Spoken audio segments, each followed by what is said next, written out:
Good evening everyone. Lecture हमारा of हुआ था सुपर को लेकर और हमने पढ़ लिया था पाइथन में सुपर का एक यूज ये है कि आप सुपर की मदद से पेरेंट क्लास के कंस्ट्रक्टर को चाइल्ड क्लास के अंदर से कर सकते हैं कॉल।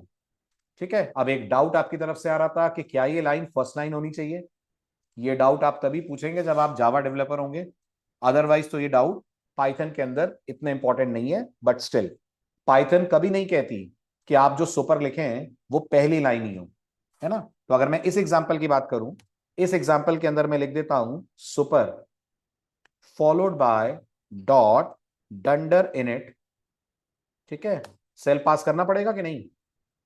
तो जवाब है सेल पास नहीं करना पड़ेगा। यही तो खास बात है सुपर से कॉल करने की। और अब अगर मैं इस कोड को एग्जीक्यूट करता हूं, right clicking and run code, तो आप देखेंगे मुझे दोनों आउटपुट मिलेंगे, vehicle created and car created. जबकि आपको कल का लेक्चर याद होगा, अगर मैं लाइन नंबर 7 को कमेंट आउट कर दूं तो क्या व्हीकल का डंडर इनिट यानी व्हीकल का कंस्ट्रक्टर चलेगा? तो जवाब था नहीं चलेगा, किसी हालत में नहीं चलेगा। सिर्फ कार का कंस्ट्रक्टर चलाकर पाइथन रुक जाएगी। ऐसी स्थिति में अगर यहां आपने कोई वेरिएबल बनाया होगा तो वो वेरिएबल मेमोरी में आ ही नहीं पाएगा। आप चाहते हैं नहीं वो वेरिएबल हर हाल में मेमोरी में आए, तो आप यहां पर लिखेंगे सुपर डॉट डंडर इनिट। अब अगर आपसे मैं ये पूछूं कि क्या ये सुपर डॉट डंडर इनिट इसके बाद लिखा जा सकता है, अलाउ करेगी पाइथन? तो पाइथन को इसमें कोई प्रॉब्लम नहीं है, पाइथन बिल्कुल अलाउ करेगी। बल्कि इसको मैं एग्जाम्पल 4 कर देता हूं तो आपको दोनों वर्जन याद रहेंगे। ये हमारा एग्जाम्पल 3 जिसमें हम सुपर को पहले लिख रहे हैं, ये एग्जाम्पल 3 हो गया। ठीक है, और ये हमारा एग्जाम्पल 4 जिसमें हम सुपर को लिख रहे हैं बाद में। ठीक, अब अगर हम इस कोड को एग्जीक्यूट करते हैं, now when I run this code, मुझे आउटपुट में क्या मिलेगा? अब अगर मैं इस कोड को रन करता हूं, मुझे पहले मिलेगा कार क्रिएटेड, फिर मिलेगा व्हीकल क्रिएटेड। हालांकि चीजें थोड़ी सी इररेलेवेंट हो जाएंगी क्योंकि पहले पेरेंट के मेंबर्स आने चाहिए ताकि चाइल्ड उन पे ऑपरेट कर पाए। पर पाइथन इतना टेंशन नहीं लेती है कि आप सुपर पहले लिख रहे हैं कि बाद में लिख रहे हैं। वो बस ये देख रही है आप सुपर लिख रहे हैं कि नहीं। अगर नहीं लिख रहे हैं तो पाइथन उसको भी एग्जीक्यूट नहीं करेगी। क्लियर? हाँ जी, नवीन को डाउट है जी। नवीन अनम्यूट कर रहा हूं आपको, पूछिए। Good evening sir. Good evening Naveen. Sir vehicle class every मतलब सारी क्लास ऑब्जेक्ट क्लास को इनहेरिट करती है। सो हमने सुपर नहीं लिखा है व्हीकल क्लास में। सो हम्म, वो ऑब्जेक्ट का कंस्ट्रक्टर कॉल करेगी। नहीं करेगी। अगर व्हीकल में अपना कंस्ट्रक्टर है तो ऑब्जेक्ट का कंस्ट्रक्टर नहीं चलेगा। व्हीकल में अपना डंडर इनिट नहीं होता तो ऑब्जेक्ट का चलता। ओके थोड़ा सर। अलग है ना, जावा और पाइथन में थोड़ा डिफरेंस है। पाइथन अगर ये जावा का कोड होता तो 3 कंस्ट्रक्टर चलते हैं ना, कार का, व्हीकल का और ऑब्जेक्ट का। करेक्ट। लेकिन पाइथन के अंदर 2 ही चलेंगे। क्यों? क्योंकि व्हीकल के पास अपना कंस्ट्रक्टर है और तुमने उसमें सुपर लिखा नहीं है। Yes sir. चलिए थैंक यू तो सर। बढ़ते आगे, वेलकम। चलो, ये हुई कहानी कंस्ट्रक्टर कॉलिंग कैसे मैनेज हो रहा है इस पर्टिकुलर कोड के अंदर। अब सुपर का दूसरा यूज पढ़ते हैं अपन। What is the second use of super? और वो आपको इस छोटे से कोड को देखकर समझ में आएगा। सुपर का सेकंड यूज है मेथड ओवरराइडिंग को हैंडल करना। अब वैसे तो आप मेथड ओवरराइडिंग कर चुके हैं, लेकिन ऑफिशियली हम आज मेथड ओवरराइडिंग पढ़ेंगे। और इसके लिए आप ध्यान से इस कोड को देखें जो अगली स्लाइड पे है, और प्रिडिक्ट कीजिए एज पर योर अंडरस्टैंडिंग इसका आउटपुट क्या आएगा। प्रिडिक्ट कीजिए एज पर योर अंडरस्टैंडिंग इसका आउटपुट क्या आएगा। इतना टाइम आउटपुट बताने में? बस दो लोग की तरफ से आउटपुट 24 और नितिन जी, बिल्कुल सही, 24 और नितिन। ऐसा क्यों बाय द वे? ऐसा इसलिए क्योंकि जब आपने, अच्छा, जब आपका ये ऑब्जेक्ट बना होगा तो क्या एज और नेम नहीं बने होंगे? बने होंगे। एज और नेम भी बने होंगे क्योंकि अपन ने सुपर का डंडरनेट कॉल करा है ना। तो एक एज बना होगा, एक नेम बना होगा और एक सैलरी बना होगा। और इस पूरे ऑब्जेक्ट को पॉइंट कौन कर रहा होगा? इस पूरे ऑब्जेक्ट को पॉइंट ई कर रहा होगा। ठीक है, ए के अंदर क्या गया होगा, आई मीन एज के अंदर क्या गया होगा? जल्दी क्विक। एज के अंदर गया होगा 24। नाम के अंदर गया होगा नितिन। यस। फिर हमने चाइल्ड क्लास में भी 2 मेंबर बनाए, चलिए 2 मेंबर बना देते हैं।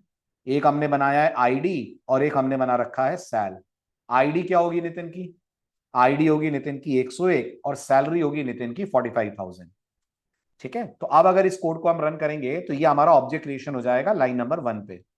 जब लाइन नंबर 2 रन होगी तो आपने ई बोला है, पाइथन ई को देखकर क्या कॉल करेगी? वेरी गुड, पाइथन ई को देखकर डंडर एसटीआर कॉल करेगी। क्या ईएमपी में डंडर एसटीआर है? नहीं है। और मैंने आपसे कल कहा था चाइल्ड में अगर कोई मेथड नहीं मिलता है तो पाइथन कहां जाती है? वेरी गुड, पाइथन पेरेंट में जाती है। ईएमपी का पेरेंट कौन है? ईएमपी का पेरेंट पर्सन है। क्या पर्सन के पास डंडर एसटीआर है? हाँ है। तो पाइथन पर्सन का डंडर एसटीआर चलाएगी और स्क्रीन पे आपको एज और नेम दिखा देगी।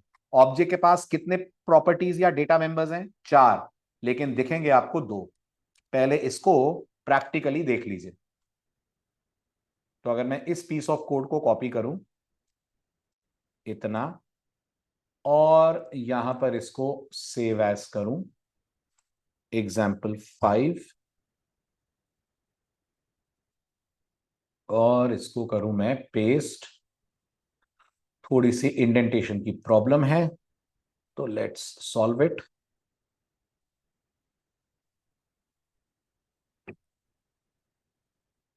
Return F string. F string में अपन पास कर देते हैं एज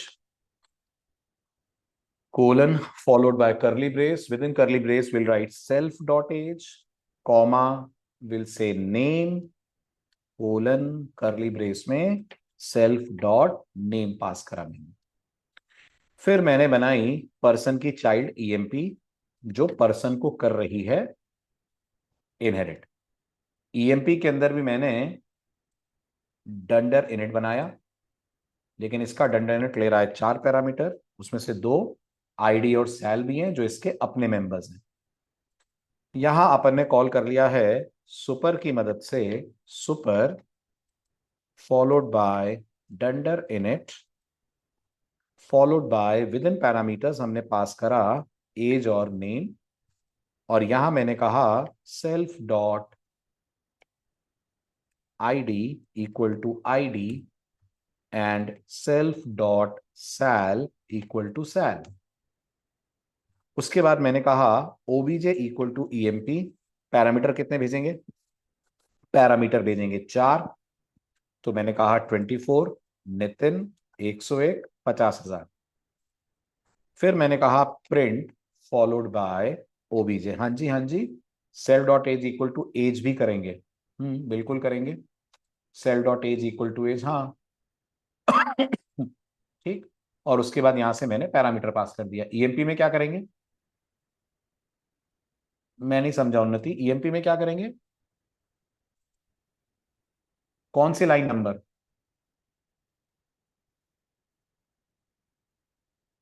क्या हो गया?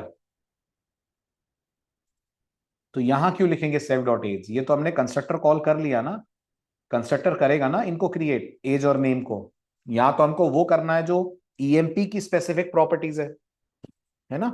ठीक है, अब अगर मैं इस कोड को एग्जीक्यूट करूं by migrating inside our inheritance demo chapter CD29 inheritance demo, and these are example 5 python example5.py।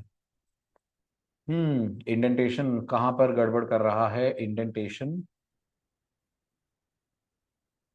डंडर STR में गड़बड़ कर रहा है। डंडर एसटीआर में क्या प्रॉब्लम हो रही है? डंडर एसटीआर खुद प्रॉपरली इंडेंटेड नहीं है ऐसा?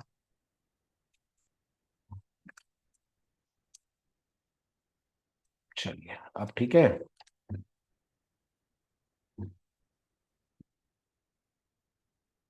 क्या दिक्कत हो रही है? पर्सन क्लास के बाद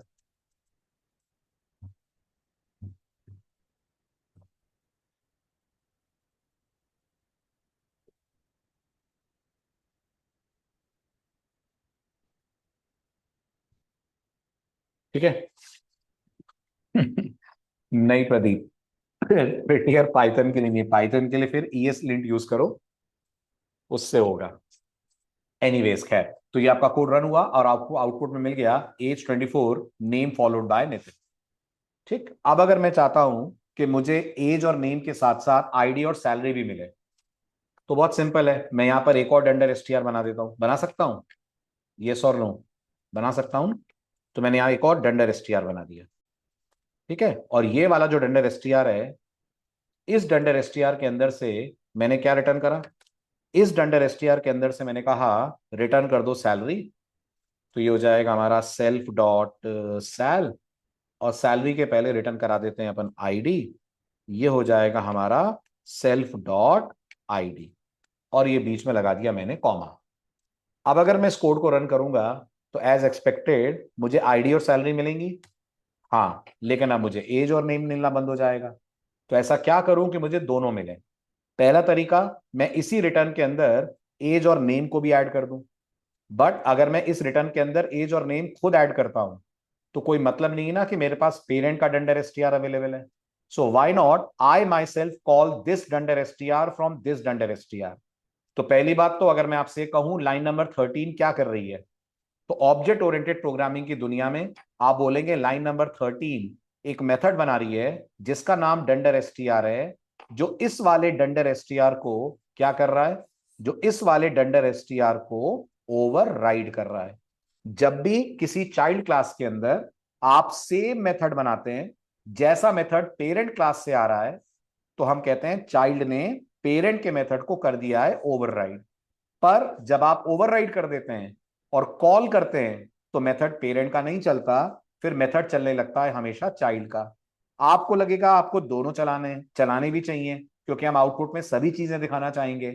तो आपको चाइल्ड के डंडर एसटीआर से किसके डंडर एसटीआर को कॉल करना पड़ेगा, चाइल्ड के डंडर एसटीआर से कॉल करना पड़ेगा पेरेंट के डंडर एसटीआर को। और ये करने के लिए आपको यहां क्या लिखना पड़ेगा, ये करने के लिए आप यहां पर एक लाइन और लिखेंगे। ये जो आपका रिटर्न एफ है इसमें आईडी के पहले एक लाइन और लिख दीजिए, गेस करिए वो क्या होगी। इसमें आईडी के पहले एक लाइन और लिख दीजिए, गेस करिए वो क्या होगी। वो हम करली ब्रेस में डाल देते हैं सुपर डॉट डंडर एसटीआर। ये एक लाइन आप यहां पर और लिख दें लाइक दिस, और यहां लगा दीजिए अब आप कॉमा। ओके, अब इससे आप क्या कह रहे हैं पाइथन को, ये लिखकर आप पाइथन को क्या कन्वे कर रहे हैं, everyone please respond, of course super के साथ पैरेंथेसिस। ये लिखकर आप पाइथन को क्या कन्वे कर रहे हैं, ये लिखकर आप पाइथन को ये कन्वे कर रहे हैं कि पहले किसका डंडर एसटीआर चलाओ, पहले किसका डंडर एसटीआर चलाओ, पहले डंडर एसटीआर चलाओ पेरेंट का। आप इसको सिंपल भी रख सकते हैं, आप ये भी कर सकते हैं एसटीआर इक्वल टू, या आपने कह दिया सुपर डॉट डंडर एसटीआर, ये आपने कॉल कर लिया, और फिर यहां पर आपने पास कर दिया अपना variable which in our case is the simple variable STR. This also fine, इसमें भी पाइथन को कोई शिकायत आपसे नहीं है। अब क्या होगा, आपका कोड रन होगा तो पहले ये वाली लाइन चलेगी, लाइन नंबर 14, जब आपका ये प्रिंट चलेगा। लाइन नंबर 14 किसका डंडर एसटीआर चलवाएगी, लाइन नंबर 14 डंडर एसटीआर चलाएगी पर्सन का। पर्सन का डंडर एसटीआर क्या रिटर्न करेगा, पर्सन का डंडर एसटीआर रिटर्न करेगा एज और नेम। जो वो रिटर्न करेगा वो किस में रिसीव हो जाएगा, वो रिसीव हो जाएगा एसटीआर में, और जो एसटीआर में आएगा वो आपके इस रिटर्न स्टेटमेंट के अंदर आप शो कर देंगे। दैट्स इट, बस रन कीजिए। अब आपको आउटपुट में चारों चीजें दिख जाएंगी, एज और नेम आ जाएगा पेरेंट से, आईडी और सैलरी आ जाएगी चाइल्ड से। ये जो करा आपने इसी को अपन बोलते हैं मेथड ओवर राइडिंग। क्लियर हुआ।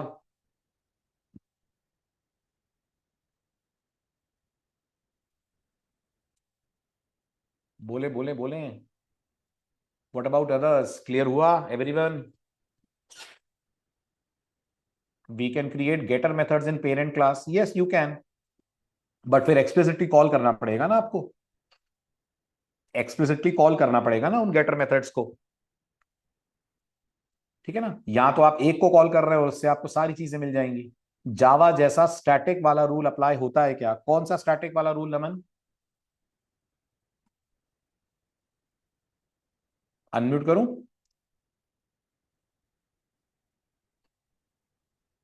हाँ जी नमन, कौन सा स्टैटिक वाला रूल। सर जैसे जावा में हम बोलते हैं ना कि स्टैटिक मेथड के अंदर से सिर्फ स्टैटिक वेरिएबल्स एक्सेस कर सकते हैं। हाँ वो तो तो यहाँ पे भी है, यहाँ भी अगर आपने स्टैटिक मेथड कर दिया तो उसके बाद सेल्फ नहीं होता है ना।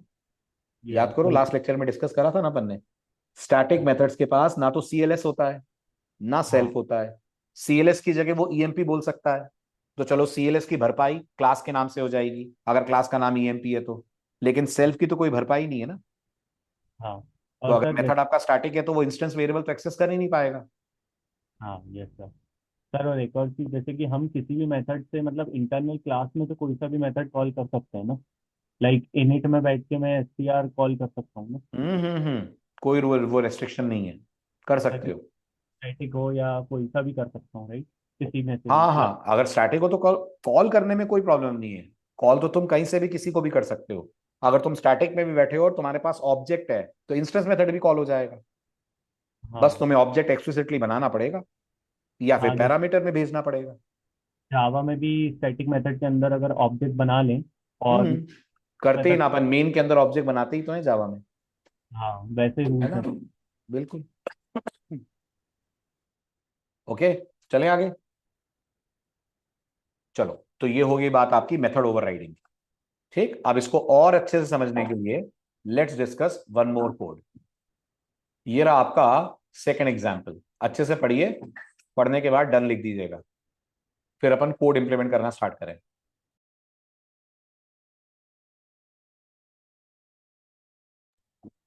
पढ़ लिया? चलो आगे अब तो। Very good. तो नंबर वन, कितनी क्लासेस? दो क्लासेस, सर्कल और सिलेंडर। सर्कल में कितने डेटा मेंबर? सर्कल में एक डेटा मेंबर रेडियस। मेथड्स कितने? दो मेथड्स। ठीक है, तो ज्यादा बात ना करते हुए सबसे पहले सर्कल बना लेते हैं। So save as example number 6 we are on to. इस पूरे को उड़ा दिया। Will go for a class, call it circle. Circle के अंदर as usual will start with dunder init. कुछ पैरामीटर लेगा। पैरामीटर लेगा रेडियस। ठीक है, और इस रेडियस को हमेशा की तरह सेल्फ के अंदर डाल देगा। तो self dot radius is equals to radius कर देगा, ये भी ठीक है।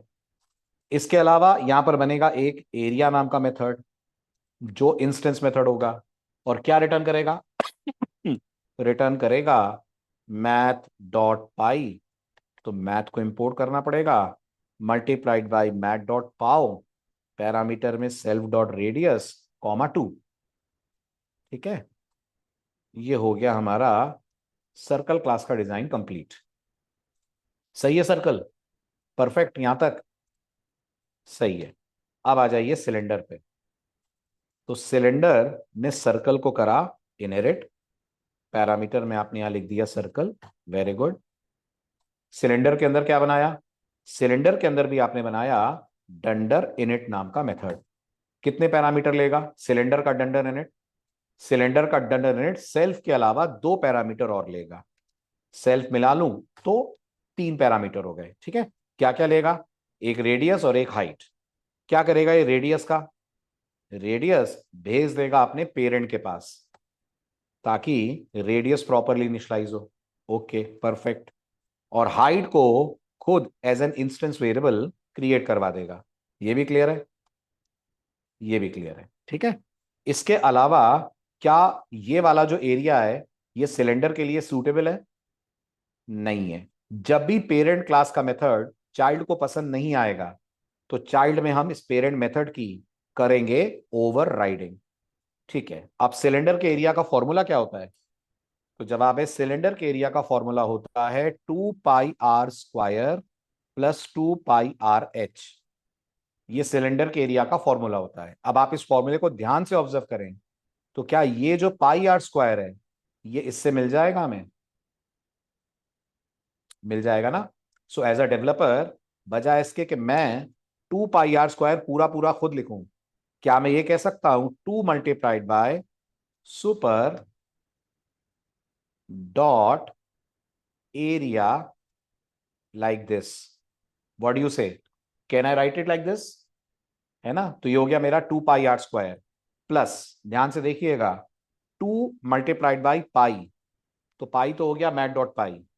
उसके बाद रेडियस कैसे आएगा? हाँ जी, सुपर डॉट रेडियस नहीं चलेगा। याद रखिएगा, सुपर सिर्फ मेथड्स के लिए होता है, नॉट फॉर वेरिएबल्स। तो वेरिएबल आपको किसके नाम से मिलेगा? वेरिएबल आपको सेल्फ के नाम से ही मिलेगा। So you need to say self dot radius, not super dot radius. So it has to be self dot radius multiplied by self dot height. तो अगर आप ध्यान से इसको फॉर्मूले से मैच करें तो ये हो गया 2πr² यहां तक प्लस 2πrh। समझ आया है ना। फिर इसके बाद आएगी बारी वॉल्यूम की। वॉल्यूम फिर पैरामीटर में सेल्फ लेगा, ठीक है। सिलेंडर का वॉल्यूम होता है πr²h, πr²h। क्या इस πr² के लिए भी हम इसे कॉल कर सकते हैं? यस, बिल्कुल कर सकते हैं। तो वॉल्यूम के लिए हम क्या लिख देंगे? वॉल्यूम के लिए हम लिख देंगे रिटर्न सुपर पैरेंथेसिस के साथ डॉट एरिया, ये हो गया πr² multiplied by self dot height. ये हो गया आपका सुपर का अच्छे से यूज। सुपर से आपने कंस्ट्रक्टर कॉलिंग भी कर ली, सुपर से आपने ओवर रिडन मेथड्स को कॉल भी कर लिया। सही लिखा मैंने? क्लियर है? Very good. और अगर मैं यहां से सुपर डॉट हटाकर सिर्फ एरिया लिख दूं तो, अगर मैं सुपर डॉट हटाकर सिर्फ एरिया लिख दूं तो गलत, तो आ जाएगी एरर। नमन, एरर आ जाएगी। मुझे कहना पड़ेगा सेल्फ डॉट एरिया। एरिया तो कोई है ही नहीं, पाइथन है ये। पाइथन के अंदर कोई भी इंस्टेंस से रिलेटेड चीज है तो सेल्फ से कॉल होगी ना, है ना। तो या तो आप यहां सुपर डॉट एरिया लिखें या सेल्फ डॉट एरिया लिखें। सिर्फ एरिया लिखेंगे पाइथन को समझ नहीं आएगा। जैसे पाइथन को नहीं आएगा ना सिर्फ रेडियस समझ, सेल्फ डॉट रेडियस बोलना पड़ेगा। ना समझ में आएगा उसको हाइट, सेल्फ डॉट हाइट बोलना पड़ेगा। Got it? ठीक है। अब मैंने कहा OBJ equal two cylinder, object बनाया मैंने सिलेंडर का, रेडियस 5 पास करा 5, हाइट पास करी 10। फिर उसके बाद मैंने क्या करा? फिर उसके बाद मैंने कहा प्रिंट एरिया इज, ठीक है, कॉमा, यहां क्या प्रिंट करा? OBJ dot area. Got it? ये सिलेंडर का एरिया आएगा, एरिया ऑफ सिलेंडर लिख देता हूं बकायदा, एरिया ऑफ सिलेंडर इज, और ऐसे मैं कहूंगा print volume of cylinder is. ठीक है, क्या प्रिंट हो जाएगा दोनों में? एक में प्रिंट हो जाएगा एरिया, एक में प्रिंट हो जाएगा वॉल्यूम। वर्क कैसे करेगा कोड? जब ये लाइन चलेगी ओबीजे डॉट एरिया, कंट्रोल जाएगा उसके पास जिसका आपने ऑब्जेक्ट बनाया है। ऑब्जेक्ट किसका है? ऑब्जेक्ट सिलेंडर का है। तो पाइथन एरिया चलाएगी पहले सिलेंडर का। सिलेंडर के अंदर आपने बोला है 2 into super dot area. Super dot area मतलब सिलेंडर की पेरेंट क्लास का एरिया। सिलेंडर की पेरेंट क्लास सर्कल है, पाइथन सर्कल के एरिया पे जाएगी, लेकर आएगी आपके लिए πr²। πr² यहां सब्सटीट्यूट हो जाएगा, आगे सिंपल मैथ्स चलेगी, दोनों का जो सम है वो रिटर्न हो जाएगा जो आप यहां पे कर दोगे प्रिंट। इसी तरह से जब मैं वॉल्यूम कॉल करूंगा, वॉल्यूम भी पाइथन जाकर ढूंढेगी सिलेंडर में, सिलेंडर में उसे वॉल्यूम मिल जाएगा, तो यहां से कॉल होगा सुपर डॉट एरिया। सुपर बोला है आपने तो पाइथन सर्कल के एरिया पे जाएगी, πr² कैलकुलेट करके लेकर आएगी और उसे मल्टीप्लाई कर देगी हाइट से। ठीक है, अगर सब कुछ परफेक्ट है तो जब इस कोड को आप चलाएंगे आपको आउटपुट में मिल जाना चाहिए सिलेंडर का एरिया, सिलेंडर का वॉल्यूम। सो पाइथन एग्जाम्पल 6.py। क्लियर है?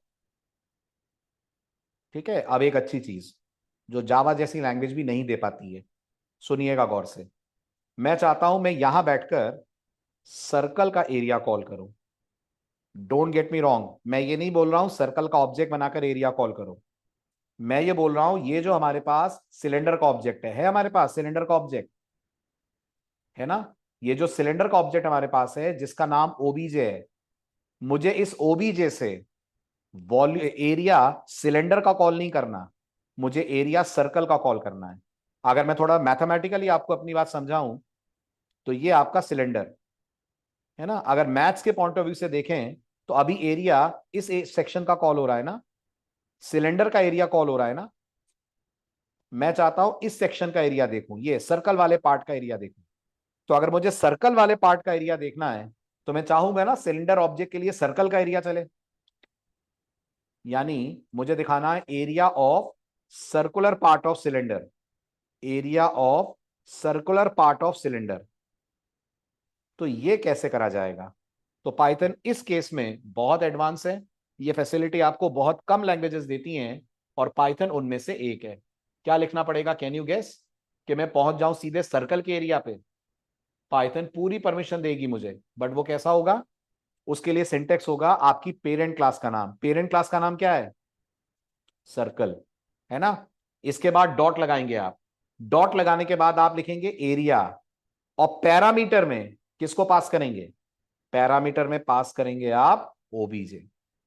Got it? ये पाइथन का स्पेशल सिंटेक्स है जिसके थ्रू पाइथन को आप ये कन्वे कर रहे हैं, एरिया कॉल तो करना है, लेकिन किसका कॉल करना है? सर्कल का कॉल करना है। Got it? और ओबीजे कौन है? ओबीजे वो ऑब्जेक्ट है जिसके लिए एरिया चलेगा। इसको देखकर ये मत सोचिएगा ये तो क्लास मेथड को कॉल करने का सिंटेक्स है। ये दिखने में क्लास मेथड लग रहा होगा, लेकिन कॉल अभी भी इंस्टेंस मेथड हो रहा है। तो अब अगर मैं इस कोड को चलाऊं तो मुझे दोनों एरिया अलग अलग दिखेंगे? बिल्कुल, आप चेक कर सकते हैं। मुझे सिलेंडर का एरिया दिख रहा है 471, लेकिन सर्कल वाला एरिया मुझे दिख रहा है जस्ट 78.5। क्लियर हुआ?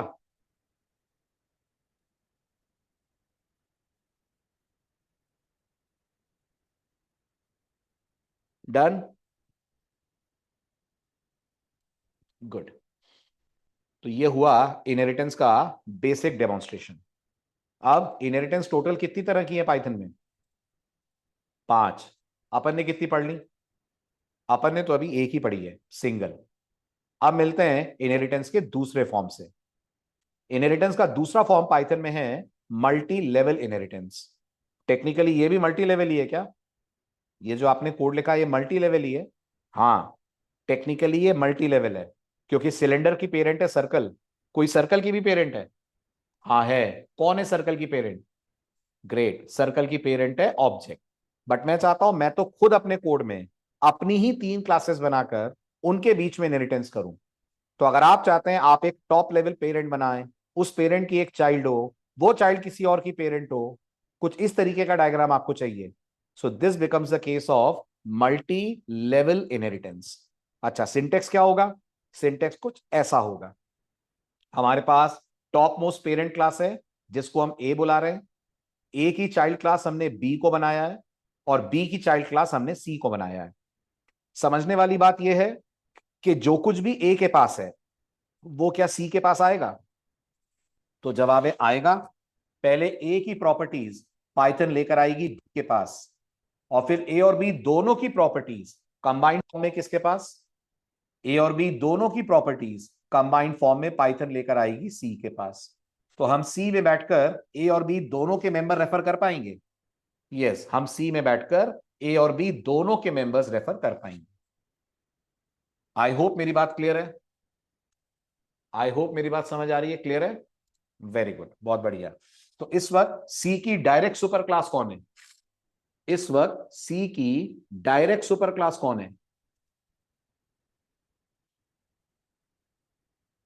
ग्रेट, सी की डायरेक्ट सुपर क्लास बी है, बहुत बढ़िया।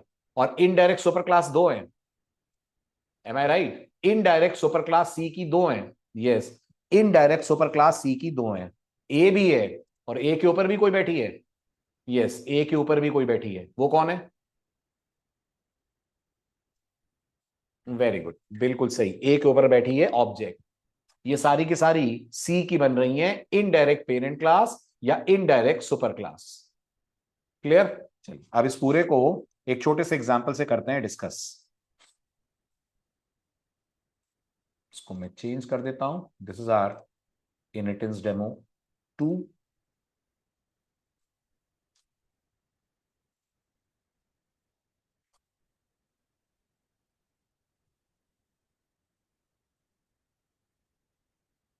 example1 dot py।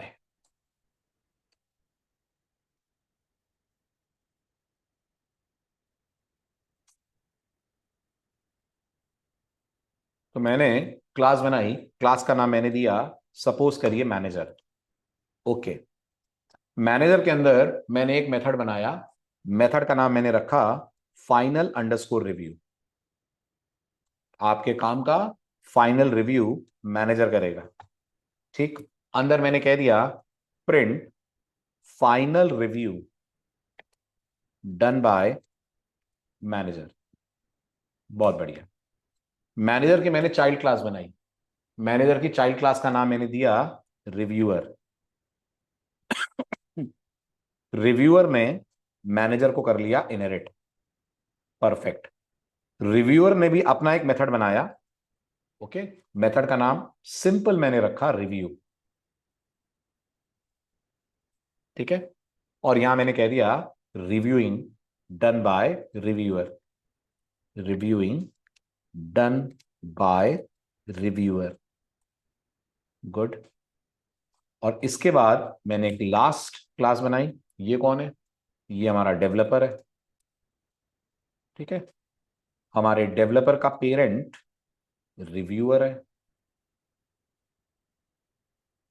और डेवलपर के अंदर भी एक मेथड है, मेथड का नाम है राइट कोड, जो डेवलपर का काम है। और यहां मैंने लिख दिया कोड रिटन बाय डेवलपर। ये हो गया हमारे पास मल्टी लेवल इनहेरिटेंस का डायग्रामेटिक व्यू, ठीक। अब किसके ऑब्जेक्ट के पास कितने मेथड्स आएंगे? कैन यू प्लीज टेल, किसके ऑब्जेक्ट के पास कितने मेथड आएंगे? मैनेजर के पास कितने मेथड होंगे?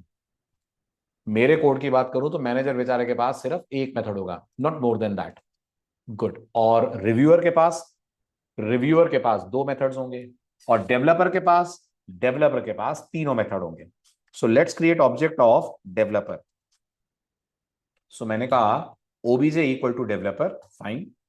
Then I said OBJ dot write code, okay. Code write होने के बाद रिव्यू होने के लिए गया, तो OBJ dot review, very good. और फिर वो गया फाइनल रिव्यू के पास। So as you can see, हमारा डेवलपर का ऑब्जेक्ट अपना मेथड तो कॉल कर ही रहा है, which in my case is write code. वो अपने पेरेंट का मेथड भी कॉल कर पा रहा है, विच इज रिव्यू। पेरेंट के पेरेंट का मेथड भी कॉल कर पा रहा है, which in our case is final review. Run करने पर तीनों का आउटपुट एक्सपेक्टेशन के अनुसार आ जाना चाहिए।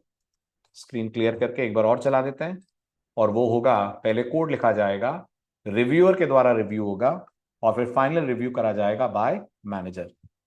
No doubt, no query. अच्छा, अब ये बताइए, अगर मैंने सबका नाम रिव्यू डाल दिया तब क्या होगा? ये डेवलपर हमारा सीनियर डेवलपर है ना, तो ये भी कोड रिव्यू कर रहा है, कोड रिव्यूइंग बाय डेवलपर, ठीक। उसके बाद रिव्यू भी यहां पर है, और यहां भी एक रिव्यू है। अब क्या होने वाला है? अब अगर मैंने कहा ओबीजे डॉट रिव्यू तो क्या चलेगा? अगर मैंने कहा ओबीजे डॉट रिव्यू तो मेथड ओवरराइडिंग अपना असर दिखाएगी, और मेथड ओवरराइडिंग के असर के कारण आप देख पा रहे होंगे एग्जाम्पल रन करने पर रिव्यू चलेगा सिर्फ डेवलपर का। अच्छा, अब इन दोनों का रिव्यू चला सकते हैं? हाँ, चला सकते हैं। कैसे चला सकते हैं?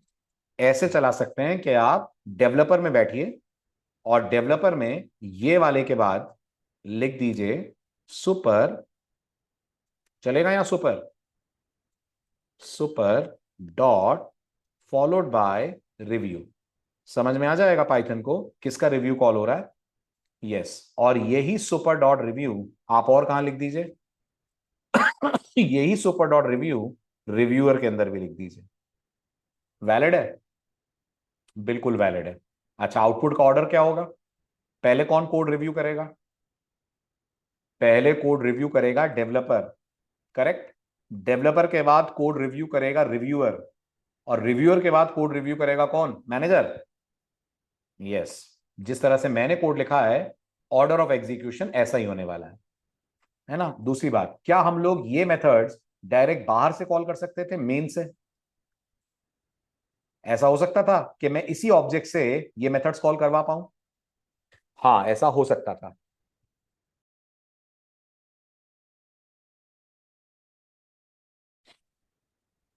Very good. अगर आपको यहां से कॉल करना है तो आपको पेरेंट क्लास का नाम लिखना पड़ेगा, और पैरामीटर में पास करना पड़ेगा चाइल्ड क्लास का ऑब्जेक्ट। क्लियर है? All good. अब आपके लिए असाइनमेंट है, इसे आपको जरूर जरूर ट्राई करना है, ठीक। आपको बनानी है तीन क्लासेस। एक का नाम है पर्सन, एक का नाम है ईएमपी, एक का नाम है मैनेजर। हर एम्प्लॉय एक इंसान है ना, हर एम्प्लॉय एक इंसान है, और हर मैनेजर एक एम्प्लॉय है। हाँ, हर मैनेजर एक एम्प्लॉय है। तो जो इनहेरिटेंस की चेन बनेगी वो ये बनेगी, पर्सन की चाइल्ड होगी ईएमपी, ईएमपी की चाइल्ड होगी मैनेजर। ठीक है, पढ़िए जरा, पर्सन के पास क्या क्या है? दो मेंबर्स हैं, एज और नेम। एम्प्लॉय के पास क्या क्या है? दो मेंबर्स हैं, आईडी और सैलरी। मैनेजर के पास क्या है? मैनेजर के पास बोनस है। ओके, तो मतलब मैनेजर के पास 5 इंस्टेंस वेरिएबल है। हाँ जी, मैनेजर के पास 5 इंस्टेंस वेरिएबल है, बोनस भी है, आईडी और सैलरी भी है, एज और नेम भी है। अच्छा, फिर पर्सन के पास डंडर इनिट है और डंडर एसटीआर है, जो पर्सन को इनिशियलाइज और डिस्प्ले करवाएगा। ईएमपी के पास 3 है, डंडर इनिट, डंडर एसटीआर और इनकम। ईएमपी की इनकम कितनी है? जल्दी, क्विक। ईएमपी की इनकम उसकी सैलरी है, बस उतनी है जितनी उसकी सैलरी है। और मैनेजर की इनकम कितनी है? मैनेजर की इनकम उसकी सैलरी और बोनस का सम है। समझ आ रहा है? ठीक है, ऑब्जेक्ट किसका बनाना है? ऑब्जेक्ट बनाना है आपको मैनेजर का।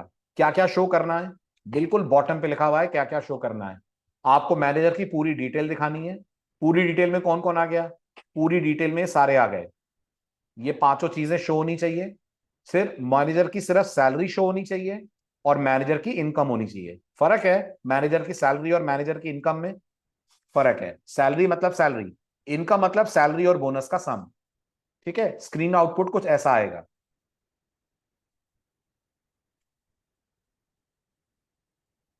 बिल्कुल, पर्सन सुपर क्लास होगी किसकी?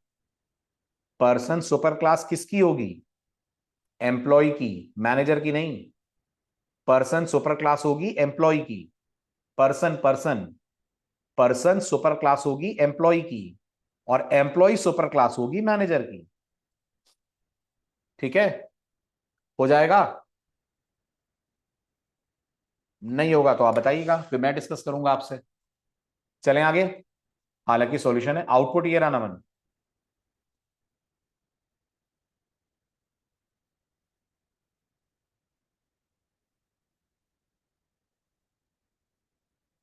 मैनेजर की सैलरी भी आनी चाहिए, मैनेजर की इनकम भी आनी चाहिए, और मेथड उसी नाम के बनाने हैं जो क्वेश्चन में दिए हैं, मेथड का नाम नहीं बदल देना। तो मैनेजर में टोटल कितने मेथड बनेंगे? सिर्फ 3, चौथा नहीं होना चाहिए कोई मेथड। ठीक है, तो इनिट, इनकम और एसटीआर। ईएमपी में भी कितने मेथड बनेंगे? 3, इनिट, इनकम और एसटीआर। पर्सन में बनेंगे 2, इनिट और एसटीआर। क्लियर? चलिए, तो ये हुआ मल्टी लेवल का केस। अब बात करते हैं हायरार्कियल की। हायरार्कियल, एम्प्लॉय और मैनेजर की सैलरी सेम है? नहीं, क्यों सेम है? एम्प्लॉय की सैलरी एम्प्लॉय की सैलरी और मैनेजर की मैनेजर की सैलरी है। सेम मतलब क्या है? जो इंस्टेंस वेरिएबल है वो दोनों क्लासेस में आएगा ना। बट एम्प्लॉय ऑब्जेक्ट बनाओगे तो उसकी सैलरी अलग होगी, मैनेजर ऑब्जेक्ट बनाओगे उसकी सैलरी अलग होगी, है ना? ठीक है, अब अपन बात करते हैं नेक्स्ट इनहेरिटेंस की, which in our cases hierarchical inheritance. Hierarchical मतलब, हायरार्कियल मतलब एक पेरेंट और मल्टीपल चाइल्ड।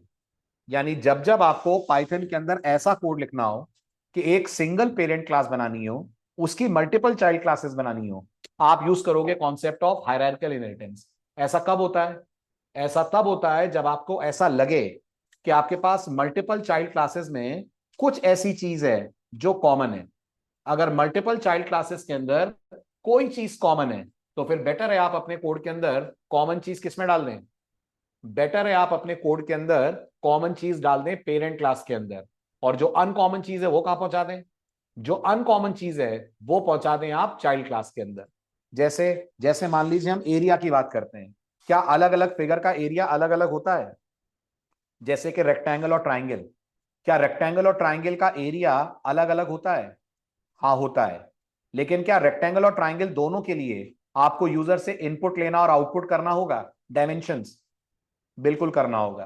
तो बेटर अप्रोच ये है कि हम लोग एक बेस क्लास या पेरेंट क्लास बना ले पॉलीगन।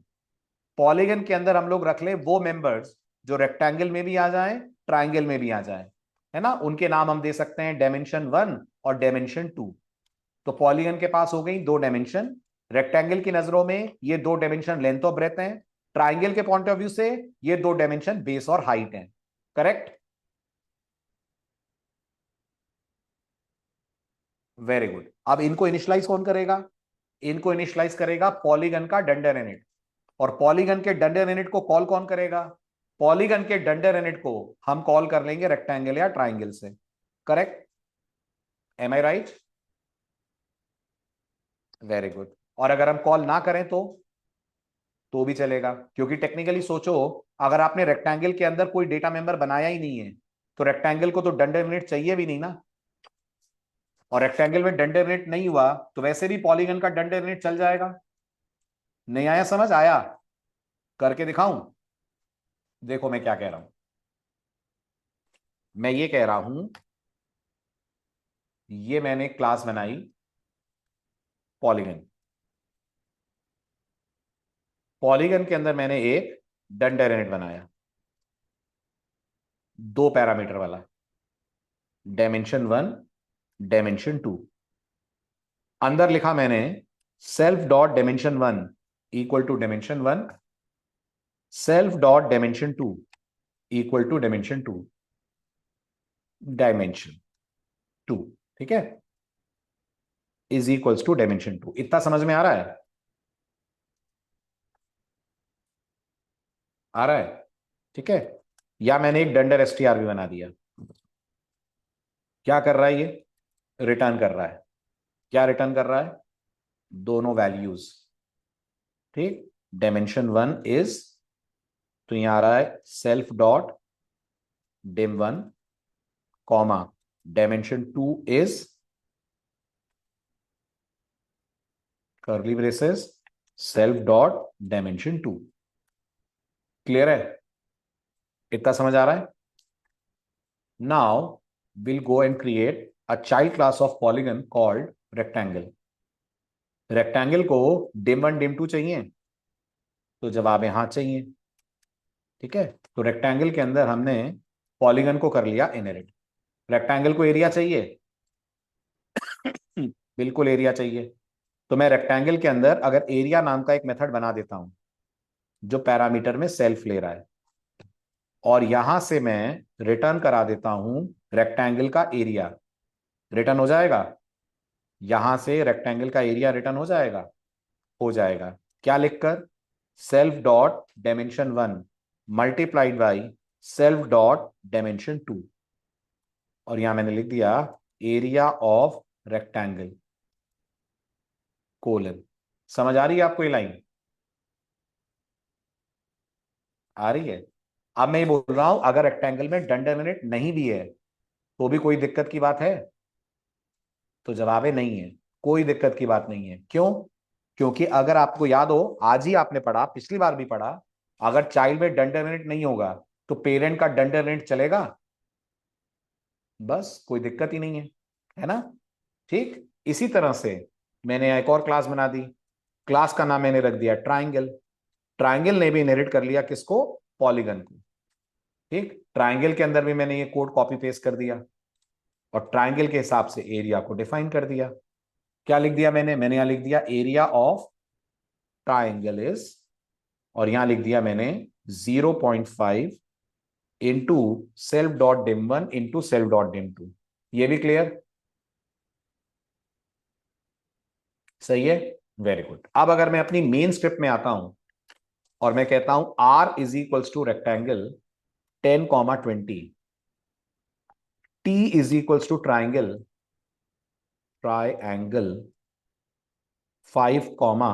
7, और फिर मैं बोलता हूं print rectangle dimensions, comma R, print triangle dimensions,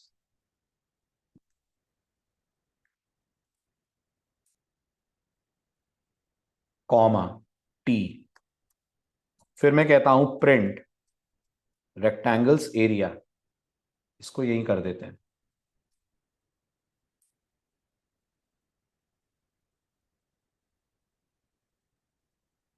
comma, और यहां मैं कहता हूं R डॉट एरिया, और ऐसा ही एक प्रिंट में यहां लिख दूं area of triangle T dot area. अब अगर आप कोड के फ्लो को समझें, तो जब मेरा रेक्टेंगल का ऑब्जेक्ट बनेगा तो रेक्टेंगल से रिलेटेड कौन सा मेथड चलेगा? कोई सा भी नहीं, सीधे मेथड चलेगा पॉलीगन का डंडन इनिट। Correct, very good. जब ट्राइंगल का ऑब्जेक्ट बनेगा, अगेन मेथड चलेगा पॉलीगन का डंडन इनिट। अगर मैंने यहां हायरार्किकल इनहेरिटेंस नहीं करी होती तो क्या मुझे ये डंडर इनिट दोनों में अलग अलग बनाना पड़ता, रेक्टेंगल और ट्राइंगल? क्योंकि इनमें तो कोई इनहेरिटेंस कर नहीं पाऊंगा मैं। ये तो कहना गलत होगा ट्राइंगल इज अ रेक्टेंगल, तो ये तो सेपरेट क्लासेस हैं। पर क्योंकि दोनों को चाहिए इनिशियलाइज करने का कोड और डिस्प्ले करने का कोड, वो मैंने कॉमन डाल दिया पॉलीगन के अंदर। दोनों में अलग क्या है? Everyone please respond. दोनों में अलग क्या है? दोनों में अलग है अपना अपना एरिया। वो एरिया मैंने दोनों में पर्टिकुलरली डिफाइन कर दिया। ये पावर होती है हायरार्किकल इनहेरिटेंस की। जो आपका कॉमन कोड है वो चला जाता है पेरेंट क्लास में, जो अनकॉमन कोड है वही आपको लिखना पड़ता है बस चाइल्ड के अंदर। तो आप देख पा रहे होंगे रेक्टेंगल की डायमेंशन प्रिंट हो रही है, रेक्टेंगल का एरिया प्रिंट हो रहा है, ट्राइंगल की डायमेंशन आ रही है, ट्राइंगल का एरिया आ रहा है। पूछें, कोई डाउट, कोई क्वेश्चन? चलें आगे। ठीक है, आप पाइथन के छोटे छोटे दो एडवांस फीचर और, फिर हमारा आज का लेक्चर फिनिश। ठीक है, ये फीचर पढ़ लीजिए, इसकी जरूरत आपको आगे टॉपिक्स में पड़ेगी। हमारी पाइथन लैंग्वेज के पास एक बहुत स्पेशल फंक्शन है। बहुत कम लैंग्वेजेस के पास ऐसे फंक्शन होते हैं। फंक्शन का नाम है इज सब क्लास। अच्छा, क्या खास बात है इसकी? सुपर का डंडर एसटीआर भी अपने आप इनहेरिट होता है? हाँ बिल्कुल होता है आचमन। डंडर एसटीआर ही क्यों? हर मेथड इनहेरिट होगा ना जो इंस्टेंस मेथड है। खाली डंडर एसटीआर ही क्यों? जब मैंने यहां पर कहा आर, तो पाइथन ने डंडर एसटीआर कॉल करा। क्या रेक्टेंगल के पास अपना डंडर एसटीआर है? नहीं है। और मैंने कहा था लेक्चर की शुरुआत में, अगर चाइल्ड के पास कोई मेथड नहीं होगा तो पाइथन कहां ढूंढने जाएगी? पाइथन ढूंढने जाएगी पेरेंट में, वाले मेथड चलाएगी। तो क्या रेक्टेंगल के पेरेंट पॉलीगन के पास डंडर एसटीआर है? तो बस पाइथन इसको चला देगी। ठीक है ना? चलिए, लास्ट पार्ट आज का। तो मैंने कहा हमारी पाइथन लैंग्वेज में एक बड़ा स्पेशल फंक्शन है। फंक्शन है कि मेथड है? फंक्शन है, ग्लोबल फंक्शन है। फंक्शन का नाम है इस सब क्लास। कितने आर्गुमेंट ले रहा है? दो। क्या चेक करता है? जो पहला आर्गुमेंट है वो कोई डिराइव क्लास का नाम होगा, और जो दूसरा आर्गुमेंट है वो बेस का नाम होगा। बाकी आप समझदार हैं। अगर ये वाली क्लास इस वाली क्लास की डायरेक्ट या इनडायरेक्ट चाइल्ड हुई तो ये क्या लौटाएगा? ट्रू। नहीं हुई तो क्या लौटाएगा? False. Right? Ready for the test? चलो बताओ। चारों प्रिंट का जवाब दो। क्या माई डिराइव माई बेस की डिराइव है?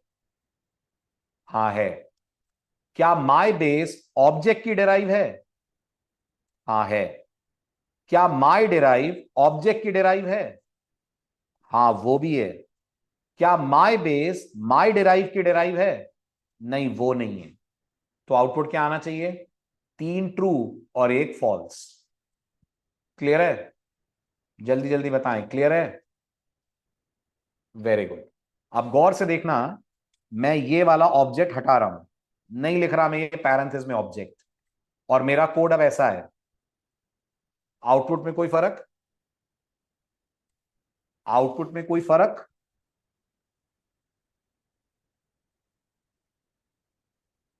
कोई फर्क नहीं।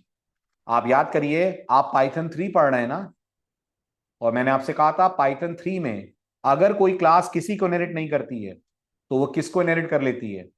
वो इनहेरिट कर लेती है ऑब्जेक्ट को। तो क्योंकि आप पाइथन 3 में हैं, इस कोड का भी आउटपुट आपको पहले जैसा ही मिलेगा। क्या? True true and false. कोई चेंज इस कोड के अंदर नहीं होगा। हाँ, पाइथन 2 होती तो फर्क पड़ जाता। जी, पाइथन 2 होती तो बहुत बड़ा फर्क पड़ जाता। क्या फर्क पड़ जाता? आपका ये थर्ड वाला फॉल्स हो जाता। एग्रीड? ये वाला भी फॉल्स हो जाता, ये भी फॉल्स हो जाता अगर ये पाइथन 2 होती, क्योंकि उस केस में इंप्लिसिट इनहेरिटेंस नहीं होती है, लेकिन पाइथन 3 में जरूर होती है। क्लियर? ठीक है। अब जो इस सब क्लास करता है वो का वो काम इस इंस्टेंस भी करता है। ये भी पाइथन में एक बहुत स्पेशल फंक्शन है। बस ये पैरामीटर में आपसे दोनों क्लासेस नहीं, एक ऑब्जेक्ट और एक क्लास लेता है, और क्या चेक करता है? चेक करता है कि ये ऑब्जेक्ट क्या इसका या इसकी चाइल्ड का ऑब्जेक्ट है। अगर ये ऑब्जेक्ट इसका या इसकी चाइल्ड का ऑब्जेक्ट है तो क्या मिलेगा? तो मिलेगा ट्रू, वरना मिलेगा फॉल्स। ठीक है, देखिए और बताइए क्या आउटपुट आएगा। अच्छे से सोच के समझ के आराम से बोलिए जल्दी। पहला केस, क्या डी माई बेस का या माई बेस की चाइल्ड का ऑब्जेक्ट है? हाँ है ना, वो माई बेस की चाइल्ड का ऑब्जेक्ट है तो ट्रू। क्या डी माई डिराइव या माई डिराइव की चाइल्ड का ऑब्जेक्ट है? हाँ, वो तो खुद ही माई डिराइव का ऑब्जेक्ट है। क्या डी ऑब्जेक्ट या ऑब्जेक्ट की चाइल्ड का ऑब्जेक्ट है? हाँ है। क्या बी माई बेस या माई बेस की चाइल्ड का ऑब्जेक्ट है? हाँ है, वो माई बेस का है। क्या बी माई डिराइव या माई डिराइव की चाइल्ड का ऑब्जेक्ट है? नहीं, बी किसका ऑब्जेक्ट है? यस कहा, नो हो गया ना। बी माई डिराइव का ऑब्जेक्ट कहां है? ना वो माई डिराइव की चाइल्ड का ऑब्जेक्ट है, फॉल्स। क्या बी ऑब्जेक्ट या ऑब्जेक्ट की चाइल्ड का ऑब्जेक्ट है? हाँ। So will get true true true true, false and then true. Clear, all good? हाँ जी, हाँ जी, ऑब्जेक्ट के लिए तो हमेशा ट्रू आएगा, बिल्कुल नमन, ऑब्जेक्ट के लिए तो हमेशा ट्रू आएगा। कोई भी किसी का भी ऑब्जेक्ट हो ना हो, ऑब्जेक्ट का ऑब्जेक्ट तो होगा। ठीक, बाय बाय, टेक केयर।